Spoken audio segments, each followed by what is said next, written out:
Are we good? Yep. Yeah. Yes. Okay, it is 1:30. We'll call the finance meeting to order. And we'll begin with a roll call, please. Commissioner Mueller, Here. Commissioner Fashi. I'm here. Commissioner Eichelberger. Present. Okay, next is public comment. Is there anyone in the room wishing to make a public comment? Does not appear. Is there anyone online? Okay, thank you, Lauren. We will then move into an approval for the minutes of the February 14th meeting. We're attached in the packet. I move for approval. I'll second. It's been moved and seconded. All in favor say aye. Aye. Aye. Thank you.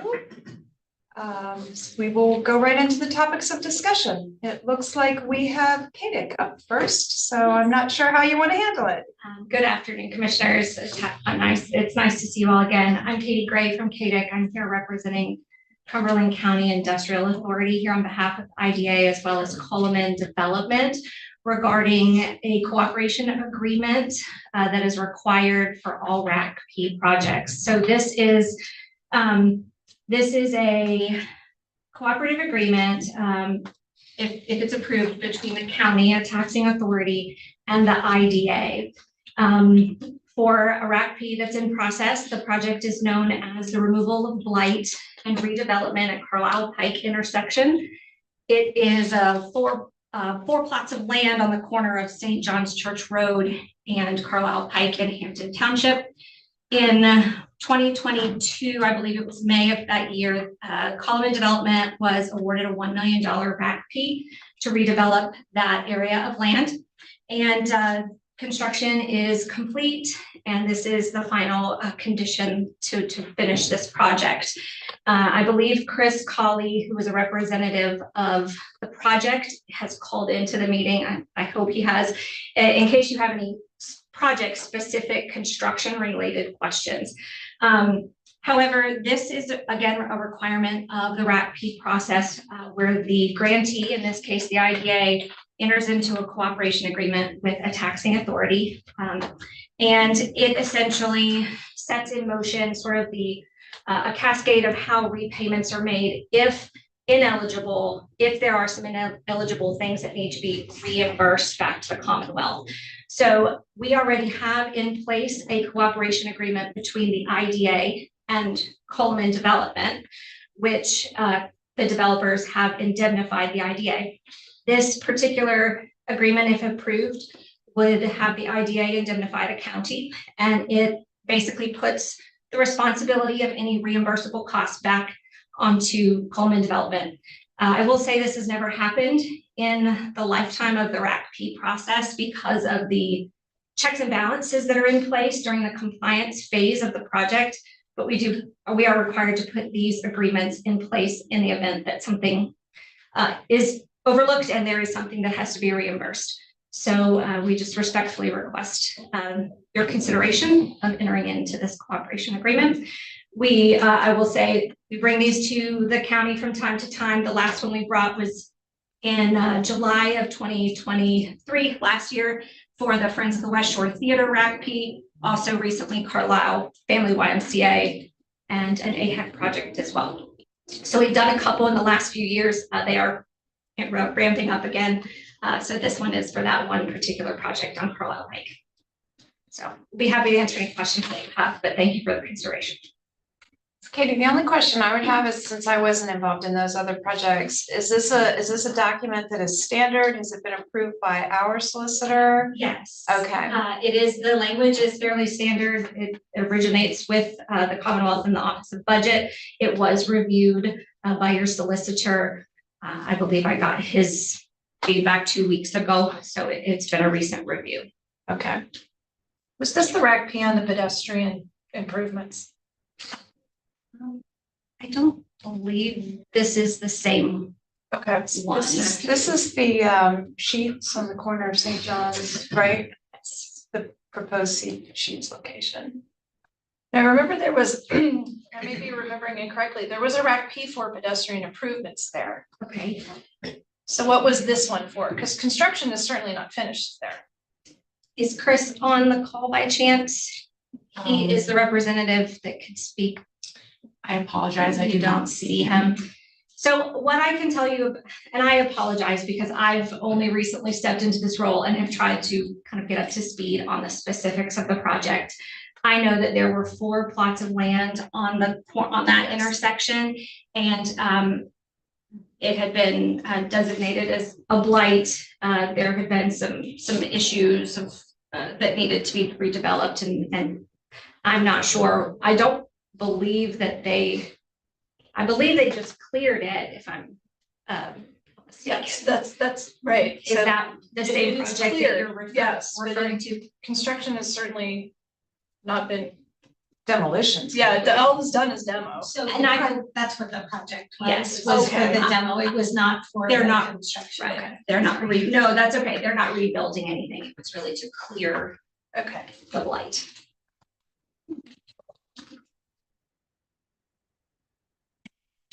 I don't have any further questions. I don't either.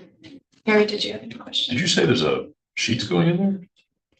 No, I believe that's a separate project that I was, Oh, okay. I thought All right, that got was it. proposed on that corner, but that's not positive. But I don't know if it made it through or not, but it was proposed. No, that's fine. Yeah. It's been sitting vacant for, and it may be after the redevelopment, it's sold and other things are built. I believe this rack P was just for the removal, the demo.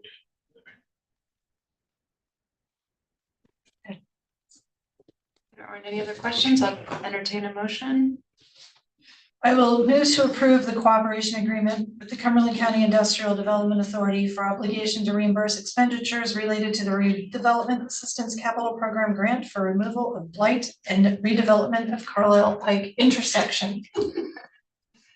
I will second. It's been moved and seconded. All in favor, say aye. I Aye. None opposed. Thank you. Thank you. Thank you, ladies. Thank you. All right, next up, Ms. Kuna, I believe you're going to give a quarterly update. Yes, indeed. Step right up. All right. Sounds good. All right, so a little background, as always, the mission and history. Basically, the authorities were created around 1975. One was before the other. I'm pretty sure the housing authority came first. But what I'll start with is just a little bit of information, since this is now a public document. It's always nice to share with the general public and everyone what it actually means to be low income in Cumberland County. So for a family of 1, essentially our programs in the county, anyone under this 55,900 annually would basically be considered low income in Cumberland County. So just a little reality of how it could be somebody with an entry-level job. I know we like to tend to lean towards very low income, but actually people who are under that 55 would qualify for a number of programs here in the county. So just clear that. That also goes up in April. So in April, we'll get the 2024 numbers. This also I thought would be of interest. So we are often asked at the Housing Authority what is considered reasonable rent here in Cumberland County. So the first number you see there is fair market rent. So that is what the feds dictate as fair market. So they run their calculations and they said for this county, a 1-bedroom, it's at $1,021 is considered fair market rent. Now, what the authority does when it comes to the voucher program, we have to follow what's called rent reasonable. Essentially, anytime you're asked about a voucher, we have to make a judgment based upon averages throughout the county. We check market rate rents and using fair market rents determine what would be considered reasonable. The federal government does not basically pay over a certain amount beyond what's considered reasonable. So even if someone has a voucher and they go looking for, let's say, a 1-bedroom unit in the county, they find one that's $2,000, it does not apply. So our rent reasonable is a bit over that fair market. So we have it designated to 2 areas, Carlisle, Shippensburg, Newville, and then the West Shore. The Carlisle number also applies to Perry County. So we do manage their voucher program. So that number covers all of Perry as well. So for example, a 1-bedroom in the Carlisle market, we can essentially work with the landlord to give around 1,200 for a 1-bedroom. Again, we take into account the person's income, so they can't pay more than 30% of their income. So that while that 1,200 is a number, it's not, it does come down to a calculation based on what they can afford. So they might not be eligible for that type of unit, but that's really the max that we can ever work with the landlord on. Carrie, because there's no efficiency on that, do we not have enough of them within the county to warrant reporting on, or is it? Well, we do. I just picked 2 numbers, but Okay. I can actually send over just so you have it. I was just Yeah. curious because. We do have them. They tend to, even with some of the rents, I mean, some of the units that we manage, efficiencies seem to be really tough to lease. It takes even with senior citizens, they tend to like a 1-bedroom. So, but we do have them in the county. No problem. So this is a little bit about the housing authority itself. So right now, the county between Cumberland and Perry, we are designated 1,331 vouchers. That comes from HUD. That is not a number that we decide. They tell us how many vouchers they'd like to designate between both counties. Right now, we have 1,228 of those leased. And so you'll see the breakdown between Cumberland and Perry at the moment. What's interesting is the waiting list. Right now, we're at 2,800 households. So I stress that that list is always moving. We do have an in-county preference. So while 2,800 seems like a significant amount of people, out of that, really 900 or so have the in-county preference, meaning they work here or they live here. And so they get priority on the list. There's some other things that give you a priority as well, but that's the main factor. But we do keep an open waiting list and it's constantly moving. We're constantly pulling people. People are leaving the voucher program, coming to it, but that gives you a picture. I like to tell people before the pandemic, I looked at our numbers, we were probably around the 1,200 household waiting list. So 2019 till now, it has increased significantly. When you say in county, that means they live in the currently county, live currently here, live in the county, or they work here. either or. So Okay. if they've been employed here for 6 months, they qualify Okay. as an in-county, because we want to give preference to people who have been working in this county consistently and would like to live here, or if they've already been living in the county and trying to get a voucher. So what would be why someone else would want to voucher Because if they don't qualify under those 2 terms? so we keep an open waiting list, which means anyone is welcome to apply. It also means that anybody in the county can continue to apply as the need appears.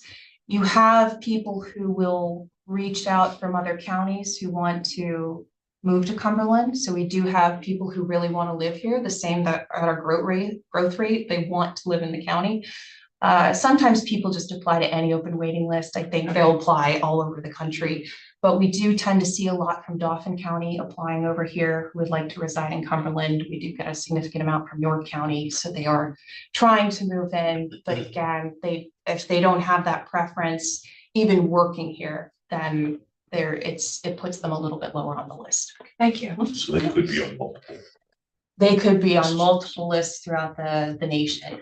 Yeah, that's true. So, and then the coordinated entry list, so that is the list of individuals who are homeless in the county. Actually, today's number as of this morning is 247. So there's 247 households currently in Cumberland who are considered homeless. And then what we have with our agency through funding from the federal government are some spots to assist people in what's called permanent supportive housing or rapid rehousing. Essentially, rapid rehousing is exactly how it sounds. The goal is to take someone who has just become homeless, has a high need, they come into the program, they're given a case manager, and that person works with them to get them housed. This program covers their rent for 6 months, the minimum. And then it could go up to 12 months to keep them housed and to work with them with the intention of getting them stable and put on to the Section 8, the Housing Choice Voucher Program. We also have something called permanent supportive. That we have about 47 people in it. There's not a ton of funding for that. It's very limited. It's stretched throughout the nation. So this is just not an us problem. But that is for individuals who have two issues. They're chronically homeless, meaning they are consistently homeless, and they have an MH diagnosis of some sort, so some kind of diagnosis. So they will never really be capable of being on the Section 8, the voucher program, just because that requires you to be a little self-sufficient.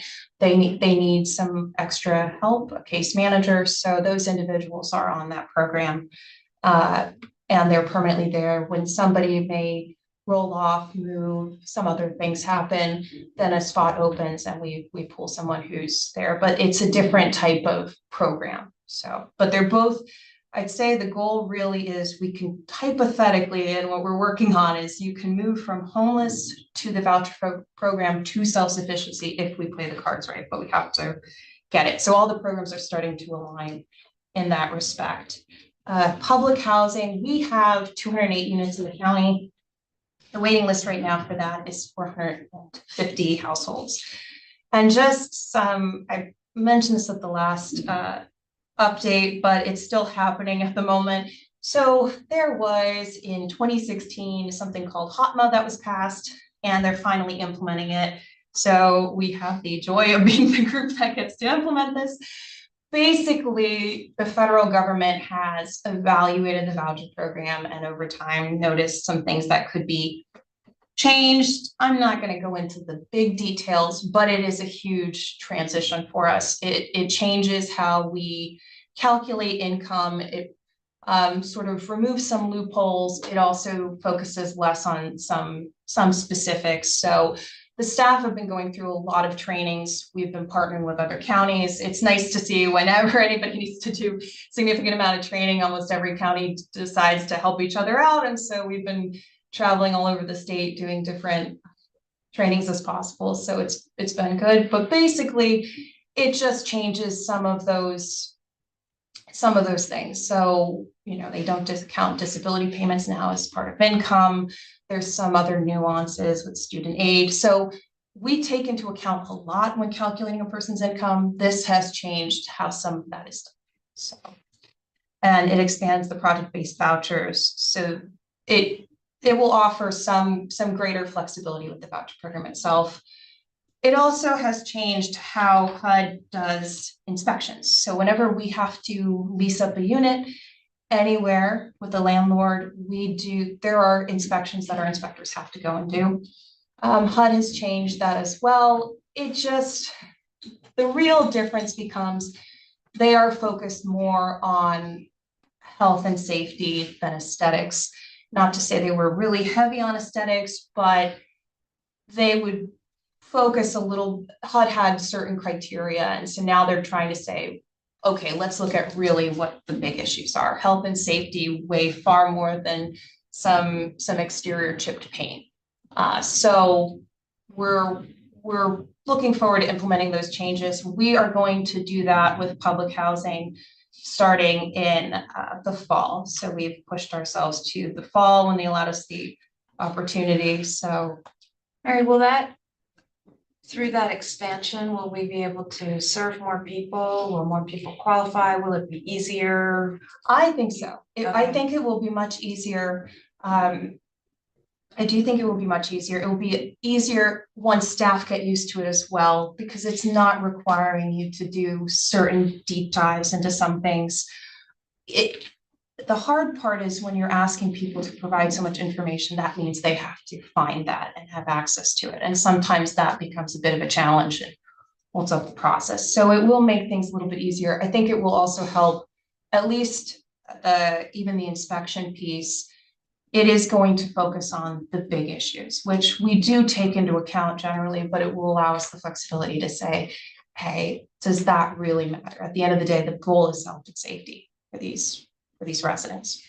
Another thing that we did get notified of in the nation, I think we are of 41 areas that have now been designated to do small area fair market rents. This means that HUD noticed, you saw that I had 2 rents basically Carlisle and then West Shore. HUD noticed that our rental market is a little different, it's a little challenging. So I think anybody would notice whether you're in East Pennsboro and Enola, and then you go down to Mechanicsburg and maybe you're over in Camp Hill, the rents are significantly different. There is a difference. So what HUD has asked us to do or required us to do is to now do rent reasonables based on zip codes. It's a little bit more work, but it will be breaking down that rent reasonable list that was 2 areas is now going to be county-wide zip code based. So it means if a person is looking in Camp Hill, that rent reasonable will match the market of Camp Hill. That person looking in Mechanicsburg could ideally look, and it should match the market over in Mechanicsburg. So it's trying to offer people in poverty a better opportunity to go throughout the county and throughout Perry County. So we'll be implementing that. Actually, we're currently in the process, so that should be starting up probably in the fall for us. So as of next year, we'll be offering that. Some other things that are happening in the county, we are getting affordable housing tax credit projects. Now, are there many? It is tough, and they do take a number of years to build, but these are just some that I think some commissioners might be familiar with. Some are on the radar, but there is a project over in the borough of Shippensburg that is currently leasing up. So that is a 40-unit project for senior citizens. The point at Sporting Hill, I believe, is about to lease. It's leasing up currently. That's 39 units of family housing. So 1, 2, 3 bedrooms. Riverton Woods is actively leasing right now. That's a senior property over in Lemoyne Borough. Normandy Loss is out in Southampton. That's going to be another senior property. Harbor Village is going to be opening up over here in the Carlisle area. So that's, again, family units. We have a developer put in for a project over in Southampton Township as well. So another senior project out there. And then we had a developer put one in for Perry County. So there are tax credit projects, affordable housing projects in motion, but they do take time. So Mary, that looks like is it 199 units coming on? Yes, Coming on they to, will be coming on. Yeah, and they're all very different when it comes to the income levels. So the thing about tax credit projects that is nice is that they are mixed income. So some might be restricted to somebody with a 20% income. Some may be open to somebody at market rate. It just depends on the mix they do. So we also, for reference, actually, we worked with Annie Strite and the MH office, Citrus Grove, actually, and I believe Riverton Woods, and Harbor Village. So Citrus Grove and Harbor Village actually do have MH funding attached, so Health Choices dollars.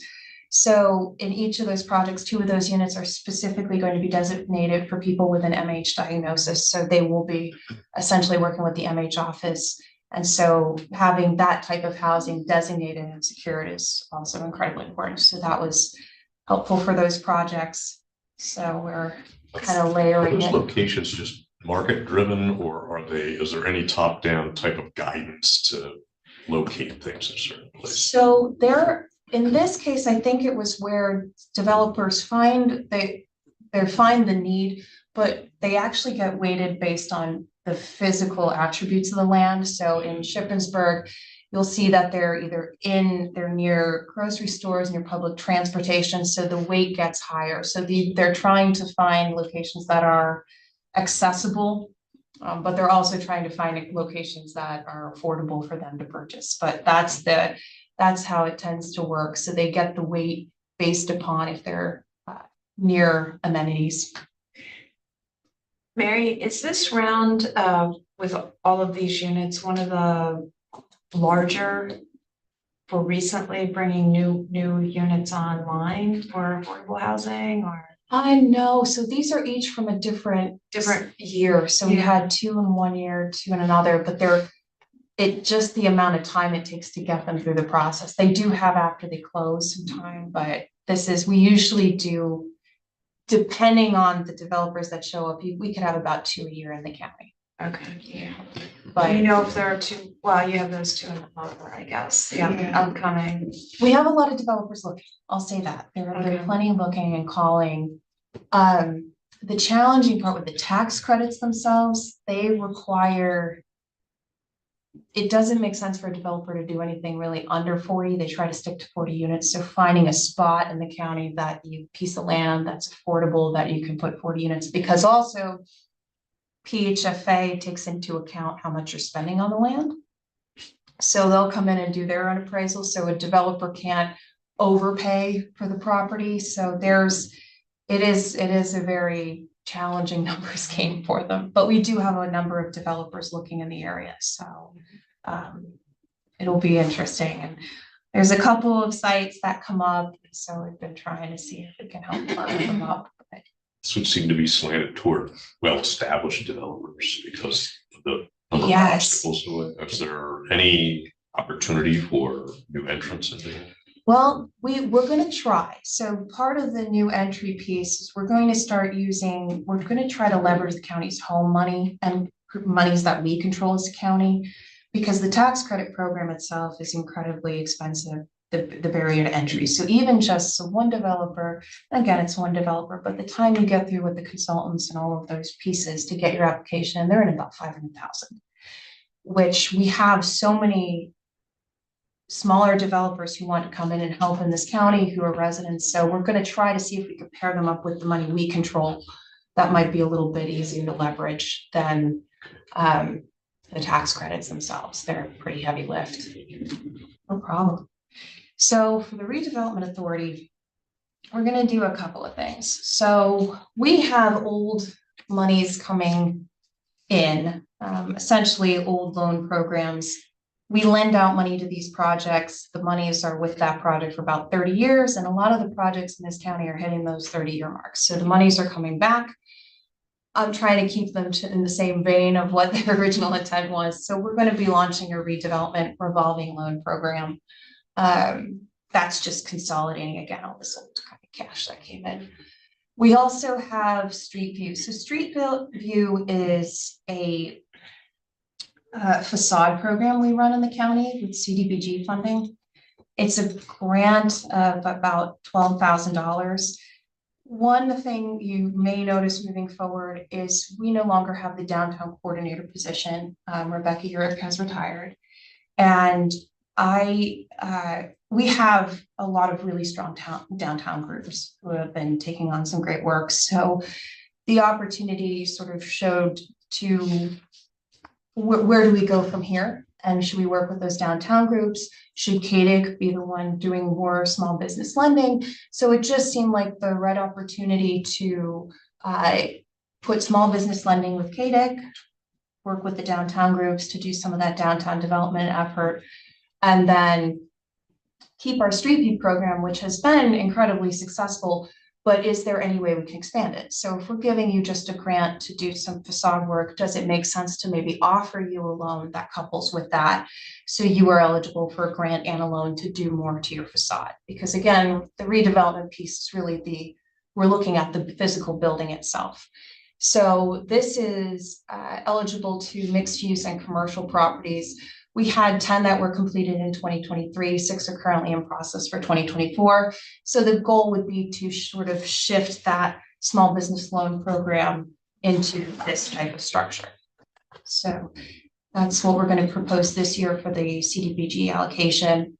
In addition to that, we're kind of stretched as a county when it comes to down payment closing assistance. We have a lot of demand, but it's right now funded through the Affordable Housing Trust Fund, which is very limited.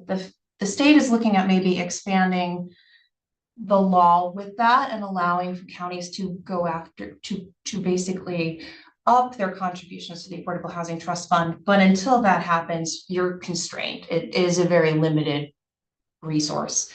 So one area that I thought about would be, the county received money for something called whole homes, which is our owner occupied rehab. Essentially, it's the same thing. So we have this huge pot of money for this whole homes, and now we don't need to do owner occupied rehab with CDBG money. So what can we do with that CDBG money instead? we could use it for down payment closing assistance.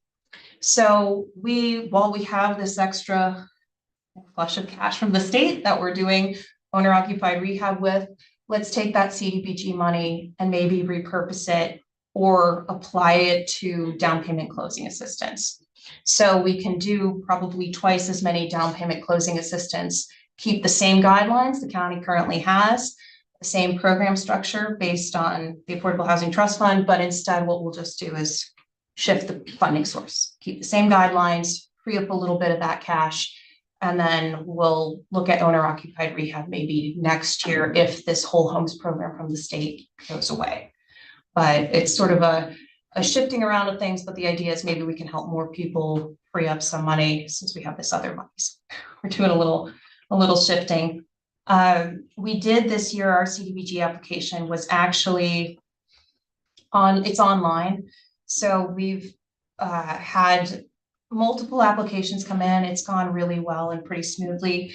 So part of that, I feel like I applied for these programs because I think that I think we just show up and say, hey, owner occupied rehab, but instead this time I decided even the authority, even CAEDC, we should all put in applications ourselves just for the sake of transparency. So those will be closing March 1st, and then we'll go through the process of making sure they're eligible and fundable. And then we'll go through the process of working through the public process with all of you. So, but CDBG, we're on track. We're meeting our timeliness expectations, so the county shouldn't receive any red flags at all. The home program, we did have a request for that, essentially the project that I mentioned that's going for tax credits over in Southampton Township. They put in a $500,000 request. Tri-County Housing Development is doing a few first-time home buyer projects throughout the county, 2 in New Cumberland, 1 in Lemoyne. They have some home money designated, so they're starting to pull that. It's from a previous year. We had M28 Ministries submit a home application. So they are looking at acquiring a structure to put some veterans rentals for the population they serve. So we're going to start trying to work with some of these smaller groups to see if we can take that. The county really receives about $500,000 a year. I do have some old home money that has come back from projects. So we're going to see if we can repurpose that for some smaller development projects. Because as you can see, the $500,000 can go with just one tax credit. So if we can shift it around. Then some other things the county did receive this year. So we did receive at the authorities a fair award of $100,000 for preserving affordable housing. We've been using that for some of the projects that we manage throughout the county. There are some very small projects that are former tax credit projects that have now almost hit their last leg of their tax credit or their compliance period. And once a building hits about 15, 30 years, it needs some love. So we're trying to see if there's ways we can start leveraging that to preserve housing. This is the state's big way of doing that. So their program's the most flexible to do that. We did receive 1.3 million in something called HOP MF. Again, this is out of PHFA. This is going to preserve 2 properties we manage up in Newport. So it's a Perry project. But the PHFA understands those tax credits, they're very helpful in building affordable housing. Past that 15-year mark, it's really hard to keep these projects going. So I believe PHFA understands they need to start doing some investments because again, you can't keep it affordable. The rents become very challenging, they're limited. And so to keep up with the amount of work that start to compound as property ages is very hard. So we're going to work with them for 2 of those. The county did apply for some home operating funds for 2 chodos. So they did receive $368,000. So that should be coming through. And then we worked with our friends over in Employment Skills Center at the authority. And we did actually end up we were one of 2 places in the entire state to receive $500,000. So to do brownfields training.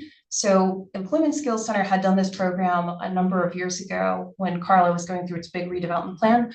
They had great success with it. So they wanted to go back and apply for it. So we worked with them and they were able to successfully get $500,000 The nice part is this program provides all the certification a person needs, but it also covers childcare, transportation, all the things that if you are in school as a working adult and you need to take care of your family, it will help offset. So it offers all those other subsidies. So they are very excited. So we'll help them administer that piece. But I think it is going to be a good program. It's going to probably take about a year to launch because of just the planning and preparation. So, but the Employment Skill Center is taking the lead on that. And then, Mary, one question before you move on. So the downtown items, do you happen to know if there's anything in the Shapiro proposed budget that would benefit you in any of these? so Efforts. they have opened up a lot when it comes down to their Keystone communities. They put a lot of money in there. Where I can see it being beneficial and what I've been talking to municipalities about is there are some buildings in downtowns that are considered anchor buildings. So if you can leverage the Keystone Communities program to work these anchor buildings, pair it up with the redevelopment money, it would be fantastic. And so that's what we're trying to sort of work with them on, are those bits and pieces. But any Keystone Communities money could be very helpful in opening that up. That's the big funder of downtowns. And it's very competitive. So the more they release with that type of funding, I think the better it will be, because if you could pair that up with some of our programs, it's much more palpable. We just don't have enough resources to do an entire downtown building. Is that residential or commercial both? Keystone Communities, they'll allow you to do, when it comes to the anchor building, I think the goal is it's probably more mixed use than anything, but you can do residential with it. So yeah. So it's trying to find those anchor buildings, and there are a few in the boroughs that I've noticed. So we'll try to work with them on getting some of that. Yes, there is. Affordable Housing Trust Fund. So down payment closing assistance, that has traditionally been funded through this source. We had 20 settlements in 2023. We have 6 waiting in 2024. 1 closed in January, 2 closed in February. Since it was the inception, about 850 homes were purchased. I did talk to staff, and we actually did have 21 people who were in line to do the program, and then have actually withdrawn their applications just because the interest rates had gone up. And so they just put their plans on hold to buy their first home. So I asked the question, why they step away? But it is related to the market itself. So they just are stepping back for the time being. Emergency homeowner rehab program. This program is, think of a boiler going, something major, roof suddenly leaking for a homeowner in the county. The board had increased funding for this to about $10,000. It is a deferred loan that goes on the property.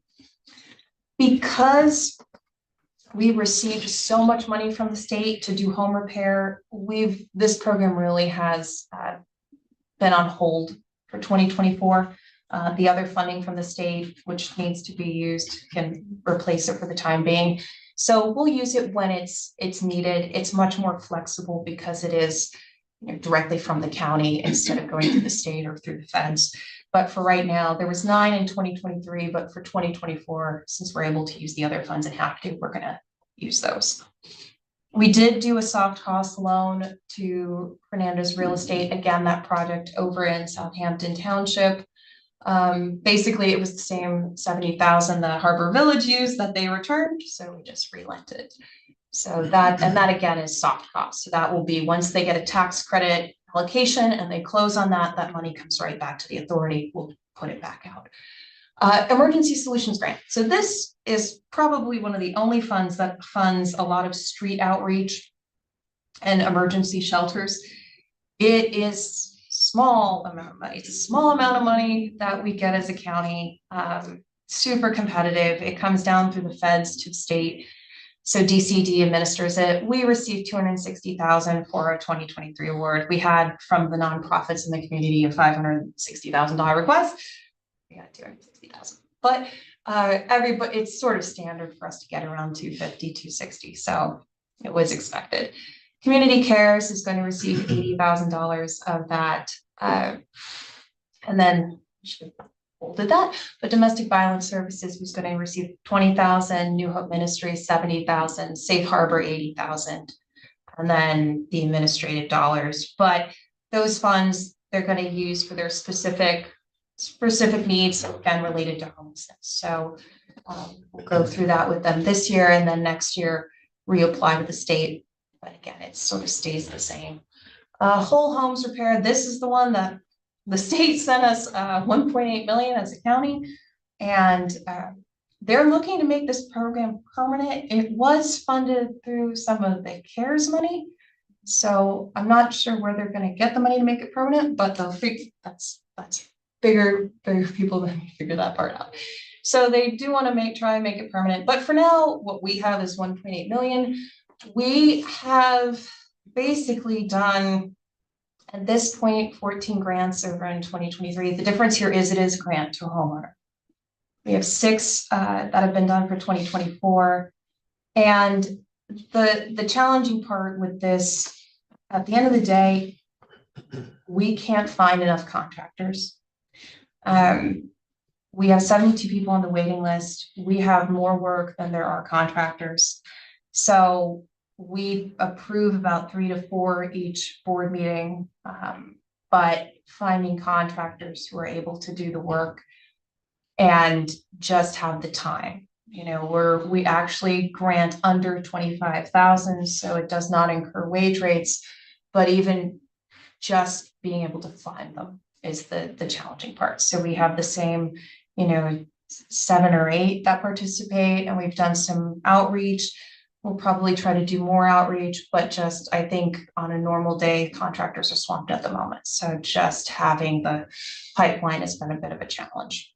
Right, what types of repairs are eligible under that program? So everything. We send our inspector in, so he'll look, and it could be, we've done roofs, exterior windows, bathrooms that need to be repaired. We have people who do weatherization, so really anything.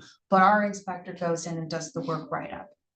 It's anything, but we've kept the same guidelines as owner occupied rehab. So even though it is a grant, we still do put essentially a restriction on your property, because we do want you to live there for at least 5 years. It is not just to improve your house. Sell it, yeah. So we're trying to keep our in some ways, some control over it. But yeah, so anything's really eligible, not just aesthetics though. So he goes out and tells you what you could need. Great, thank you. You're welcome. Blighted properties. So redevelopment authorities have the blessing of being able to actually complete eminent domain or conservatorship on blighted properties.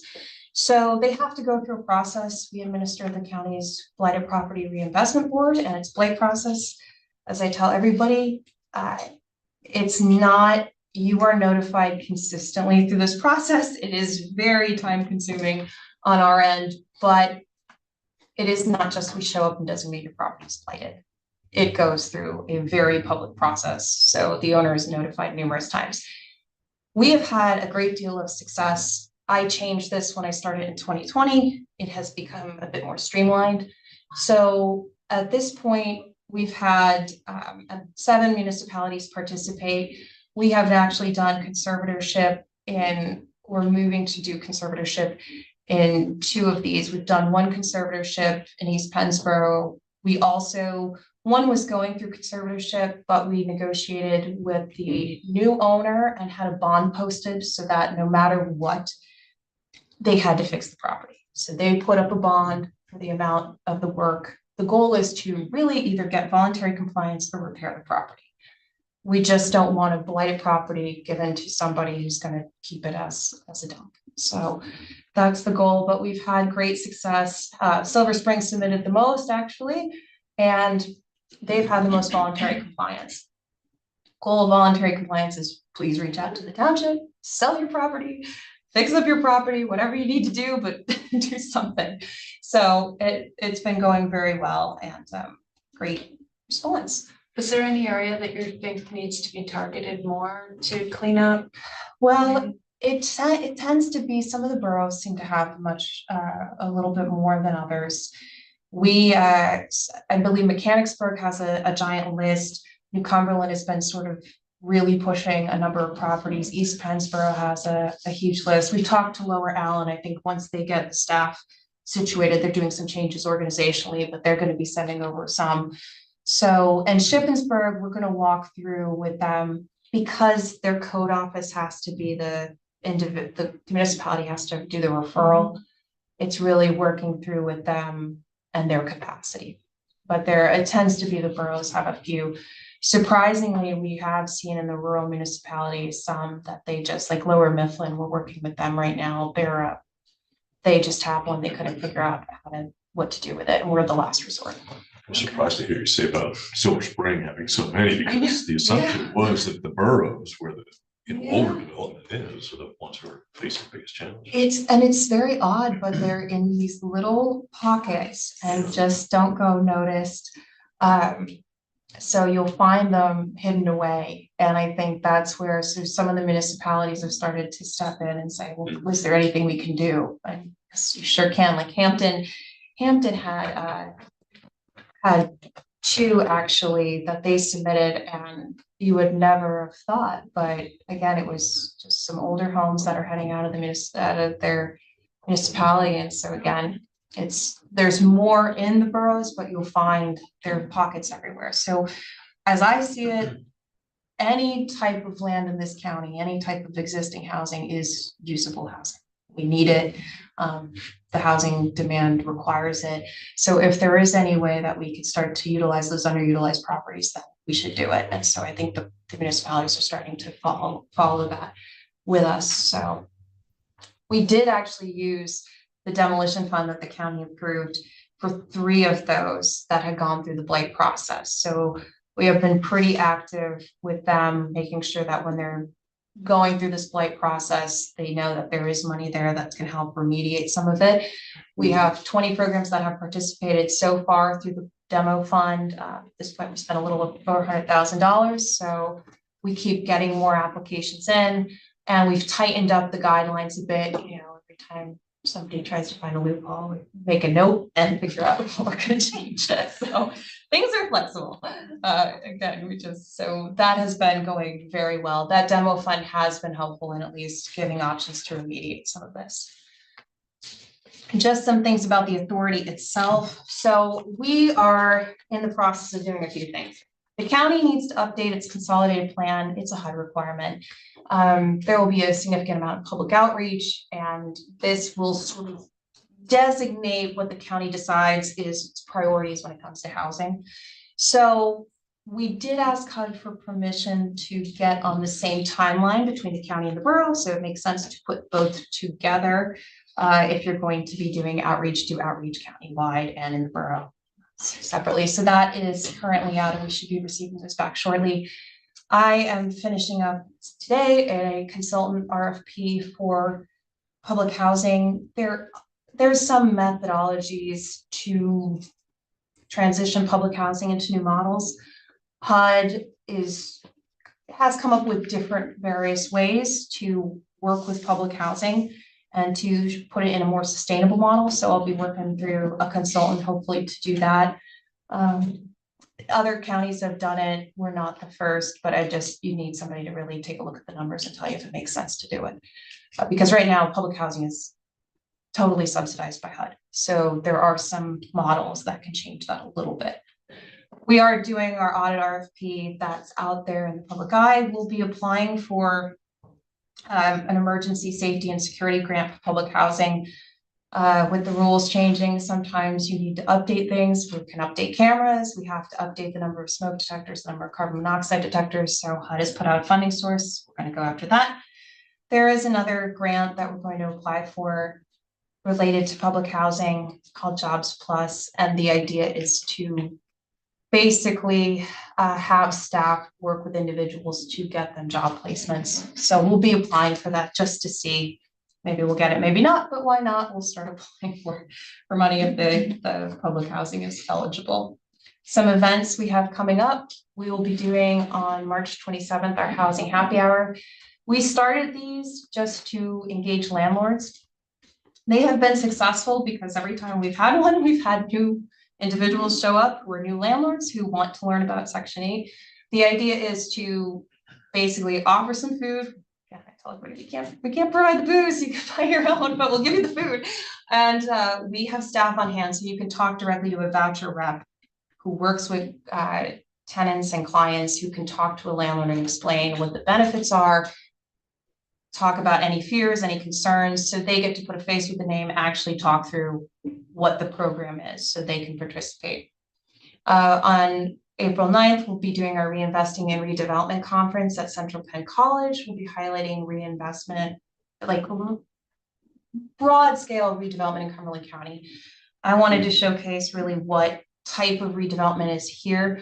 We are different than a Harrisburg. I think a lot of people say, well, Dauphin has huge industrial areas or formal industrial areas. Inner cities are a very different entity than Cumberland, but we do have a lot of developers in this county who do some fantastic work. And I think people don't think necessarily of redevelopment sometimes as taking a strip center that is completely falling apart on the Carlisle Pike, reinvesting in it and creating some opportunities for business owners, or taking particularly I think at Tri-County Housing, who takes blighted properties and makes them first-time home buyer properties. Those are redevelopment. So we'll be having a conference on the 9th. We're going to bring back something called Party on Pitt, June 15th. We did this last year, and the real goal was to allow people to show up on a Saturday when they have a day off, bring their documents to apply for housing, sit there with one of our reps who will do the online application. You hand your documents in, we can scan them that day and get you on the list and get you moving.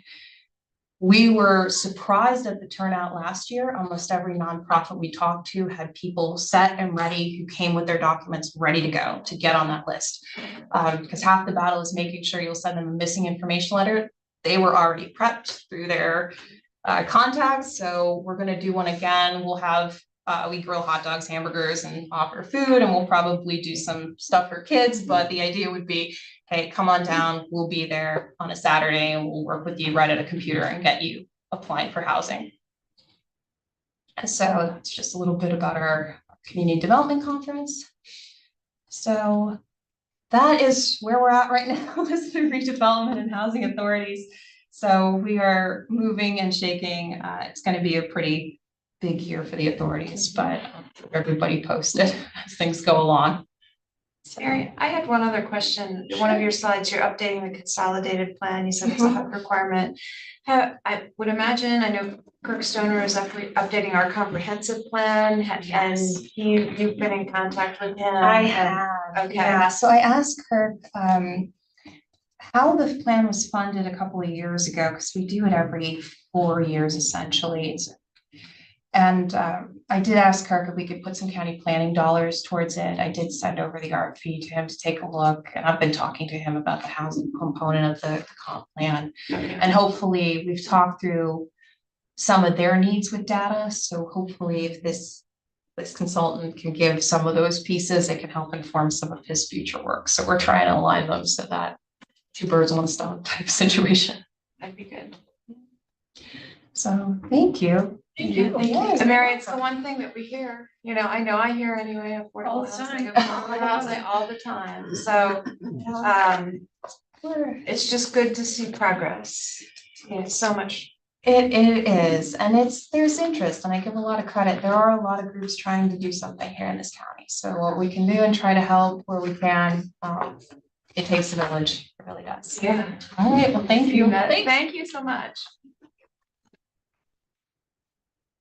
All right, is there any other business to come before the board? Okay, I don't believe so. Would someone like to make a motion to adjourn? So moved. We are adjourned. Thank you.